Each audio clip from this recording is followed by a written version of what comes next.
Assalamualaikum warahmatullahi wabarakatuh. Baiklah, di sini saya akan mempresentasikan tugas dari psikologi olahraga. Sebelumnya, perkenalkan nama saya Andi Muhammad Nur Takbir Pattah dengan NIM 21030150106 dari kelas PJKRA angkatan 21. Di sini saya akan mempresentasikan tentang aspek psikologis yang dibutuhkan dalam pembinaan olahraga. Nah, yang pertama itu basic skill. Basic skill terdapat beberapa bagian. Yang pertama, attitude atau sikap.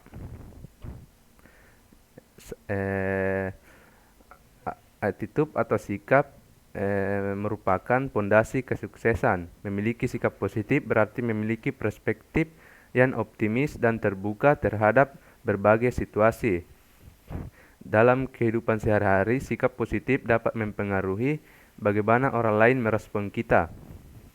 Nah, yaitu contohnya, sadarilah bahwa sikap adalah sebuah pilihan. Kedua, pilihan sikap yang didominasi positif, melihat olahraga mereka sebagai kesempatan untuk bersaing melawan diri mereka sendiri dan belajar dari keberhasilan dan kegagalan mereka. Mengejar keunggulan bukan kesempurnaan dan menyadari bahwa mereka serta pelatih, rekan satu tim, ofisial, dan pihak lain tidaklah sempurna. Memiliki sikap positif dapat mempengaruhi bagaimana orang lain merespon kita. Contoh sikap positif yaitu optimisme, keramahan, dan ketekunan. Nah, misalnya ketika Anda memiliki sikap positif, Anda cenderung lebih sukses dalam berinteraksi dengan orang lain. Ini juga dapat membuat Anda lebih mampu mengatasi tantangan dan rintangan karena Anda melihat sebagai peluang daripada sebagai hambatan. Contoh, sikap positif meliputi optimisme, keramahan, ketekunan, dan kemampuan untuk menjaga semangat bahkan dalam situasi sulit. Selanjutnya itu motivation atau motivasi. Nah, motivasi adalah dorongan internal yang memotivasi kita untuk mencapai tujuan. Kedua, motivasi dapat berasal dari tujuan pribadi, impian, atau nilai-nilai yang penting bagi mereka. Dan memelihara motivasi melibatkan fokus, tekad, dan kemampuan untuk mengatasi rintangan. Motivasi itu adalah dorongan internal yang mendorong individu untuk mencapai tujuan. Motivasi bisa berasal dari berbagai sumber seperti tujuan pribadi, impian, atau nilai-nilai yang sangat penting bagi seseorang. Dalam konteks keberhasilan, motivasi adalah bahan bakar yang mendorong kita untuk berusaha lebih keras, melewati rintangan, dan terus berkembang. Untuk menjaga motivasi, penting untuk tetap fokus pada tujuan Anda, memiliki tekad yang kuat, dan mampu mengatasi hambatan yang mungkin timbul di sepanjang jalan. Nah, selanjutnya itu goals atau komitmen. Tujuan dari goals atau komitmen itu adalah panduan yang membantu kita merencanakan dan mengukur kemajuan kita. Tujuan harus spesifik, teratur, dapat dicapai, relevan, dan memiliki batas waktu atau SMART. Komitmen adalah kunci untuk mengatasi hambatan dan terus berusaha mencapai tujuan. Tujuan adalah pemandu dalam merencanakan dan mengukur kemajuan kita. Tujuan yang baik harus memenuhi kriteria SMART, yaitu spesifik, terukur, dapat dicapai, relevan, dan memiliki batas waktu. Dalam meraih tujuan, komitmen sangat penting. Komitmen adalah sikap yang menunjukkan bahwa Anda berusaha keras untuk mencapai tujuan. Anda mencapai tujuan Anda dan siap mengatasi hambatan yang mungkin muncul. Tanpa komitmen yang kuat, tujuan hanya akan menjadi ide tanpa tindakan.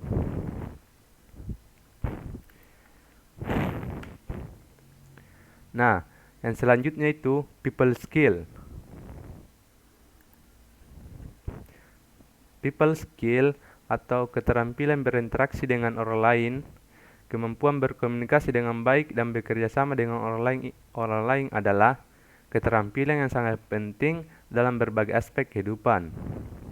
Keterampilan ini mencakup kemampuan mendengarkan dengan baik, berbicara dengan efektif, menyelesaikan konflik, dan berkolaborasi dalam tim.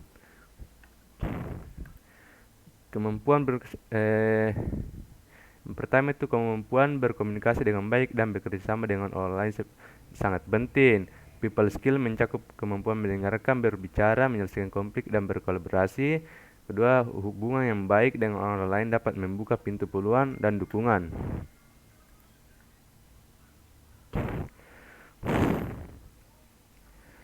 Kemampuan ini dapat mempengaruhi hubungan Anda dengan orang lain, baik dalam konteks profesional maupun pribadi. Hubungan yang baik dengan orang lain dapat membuka pintu peluang dan dukungan yang penting dalam mencapai tujuan Anda. Nah, selanjutnya itu kita masuk kepada preparatory skill. Nah, preparatory skill juga terdapat berbagai bagian. Yang pertama itu self-talk. Nah, definisi self-talk adalah cara kita berbicara pada diri sendiri dalam bentuk kata-kata atau pikiran. Kedua, fungsi, mengendalikan emosi, motivasi, dan perilaku. Ketiga, jenis, positif, negatif, netral. Contoh, saya bisa melakukannya, PS saya pasti akan gagal.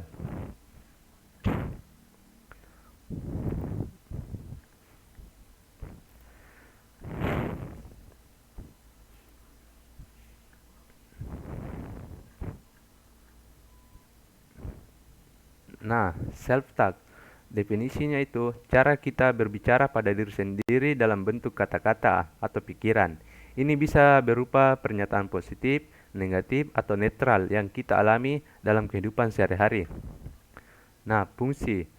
Self-talk mempengaruhi emosi, motivasi, dan perilaku kita. Self-talk positif dapat meningkatkan motivasi, sementara self-talk negatif dapat menghambatnya. Jenis self-talk yang dapat dibagi menjadi positif, negatif, atau netral berdasarkan isi dan efeknya. Self-talk positif mengarah pada pemikiran yang membangun, sementara self-talk negatif bisa meruntuhkan kepercayaan diri.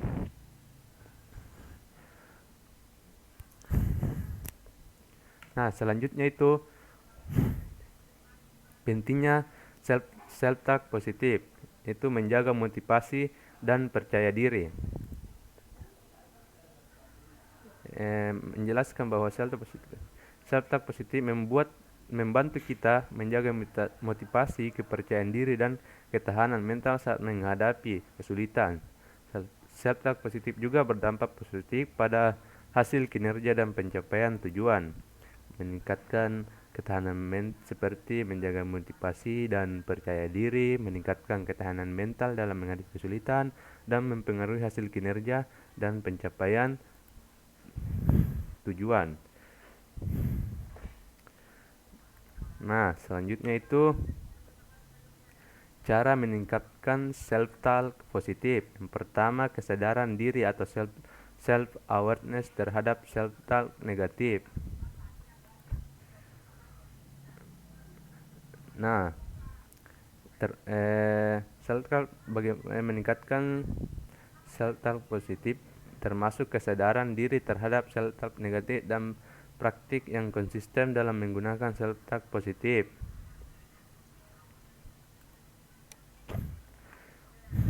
Kedua itu praktikan self-talk positif secara konsisten. Tiga, gunakan kata-kata positif dan dorongan. Nah, selanjutnya itu mental imaginary atau penghayatan mental. Definisinya itu menggambarkan atau menciptakan gambar mental yang melibatkan indera dan perasaan.